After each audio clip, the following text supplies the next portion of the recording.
Shalom semuanya, selamat pagi. Puji Tuhan, kita bersyukur untuk hari ini kita berjumpa kembali dalam Morning Blessing.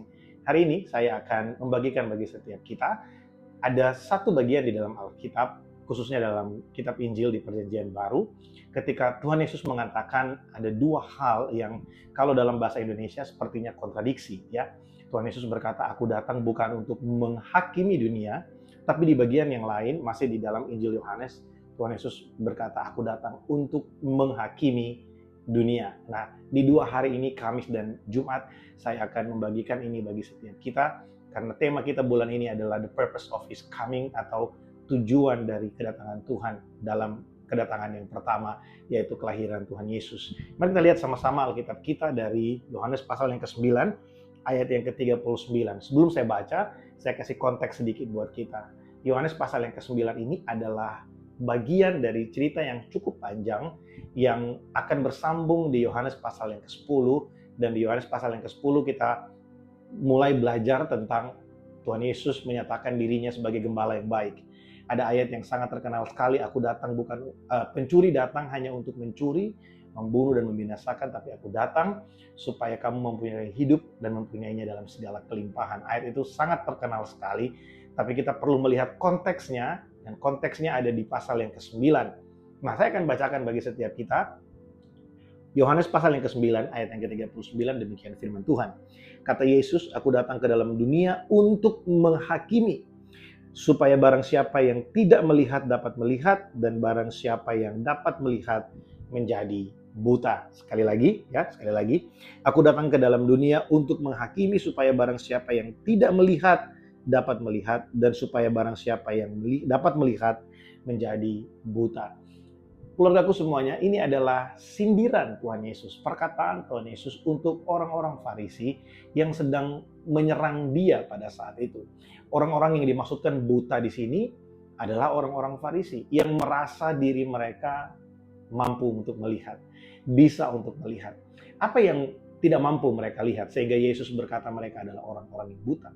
Mereka tidak mampu melihat bahwa Kristus ada di depan mereka, bahwa Sang Mesias ada di depan mereka. Saudara bayangkan, mereka adalah orang-orang yang mentaati hukum Taurat, mereka tahu nubuatan tentang Mesias, tapi ketika Sang Mesias itu ada di depan mereka, mereka tidak menyadari, mereka tidak mengenalinya. Jadi Tuhan Yesus berkata, "Kalau kamu merasa diri kamu melihat, sesungguhnya kamu buta. Aku datang supaya setiap orang yang buta dapat melihat, dan setiap orang yang melihat menjadi buta." Kata "aku datang untuk menghakimi" di situ bukanlah kata yang berarti bahwa Yesus datang seperti hakim dan menghakimi dan menjatuhkan hukuman. Bukan. Kata yang digunakan di situ adalah kata yang memberikan satu makna bahwa Yesus datang untuk menyatakan mana orang yang berkenan, mana orang yang tidak berkenan. Yesus datang melalui kedatangannya, melalui kelahirannya, akan tersingkap mana orang yang sungguh-sungguh mengenal Allah, mana orang yang sungguh-sungguh mengasihi Tuhan, mana orang yang sebenarnya hanya terlihat mengasihi Tuhan, hanya terlihat percaya kepada Tuhan, tapi sebenarnya mereka tidak sungguh-sungguh dengan Tuhan, atau bahkan mereka sama sekali tidak mengasihi Tuhan. Saudara, Tuhan Yesus datang untuk menghakimi, untuk menyatakan mana yang benar dan mana yang salah. Oleh sebab itu, hari ini ketika kita sudah mengalami kedatangan Kristus yang pertama, dia sudah lahir 2000 tahun yang lalu, kita sudah mendengarkan berita baik Injil yang diberitakan kepada kita, dan hari ini kita percaya kepadanya. Biarlah kita selalu memiliki satu kerinduan untuk terus diajar oleh Tuhan. Jangan pernah merasa bahwa kita udah cukup baik, kita mampu melihat Tuhan. Masih ada banyak hal yang belum kita pahami, masih ada banyak hal yang belum kita tidak pahami dalam hidup ini, masih ada banyak peristiwa yang akan kita alami, yang mungkin ketika kita mengalami peristiwa itu, kita merasa sepertinya kita buta. Dan memang sungguh kita harus mengakui bahwa kita seringkali angkuh di hadapan Tuhan. Kita merasa kita mampu berjalan sendiri. Seperti orang-orang Farisi, mereka yang berpuasa, mereka yang melakukan banyak kegiatan-kegiatan agama. Berpuasa tidak salah, berdoa dengan rutin tidak salah. Tapi ketika itu semua membuat hati manusia menjadi angkuh dan merasa dia mampu untuk menggapai Tuhan. Dia mampu untuk benar dengan kemampuannya sendiri. Dia lebih rohani, lebih baik dari orang lain. Seperti orang-orang Farisi. Ketika mereka melihat orang yang disembuhkan oleh Tuhan, ya dalam konteks ini ya di pasal yang ke-9, mereka melihat seorang yang disembuhkan oleh Tuhan dan mereka mulai mengecam bahwa wah, kalau kalian berbicara bersaksi bahwa Yesus menyembuhkan anakmu, ya, maka kamu akan dikucilkan dari komunitas itu, dari komunitas orang-orang Yahudi yang pada saat itu tinggal ya cukup erat ya, mereka saling kenal satu dengan yang lain. Saudara, hari ini saya mau kita mengerti bahwa kelahiran Yesus itu akan menyatakan siapa orang yang sungguh-sungguh percaya dan siapa orang yang tidak sungguh-sungguh atau hanya sepertinya kelihatan beribadah tapi sesungguhnya tidak.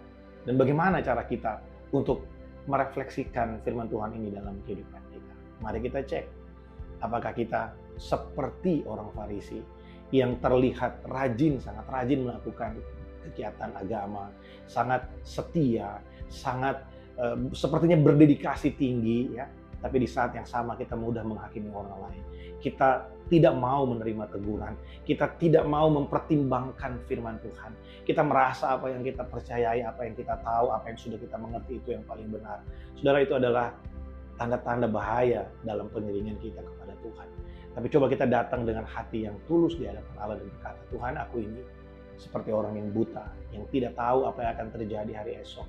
Tapi aku percaya bahwa di dalam Engkau datang supaya aku yang buta ini dapat melihat dan aku dapat mengenal jalan-jalan-Mu, dapat mengenal pribadi-Mu.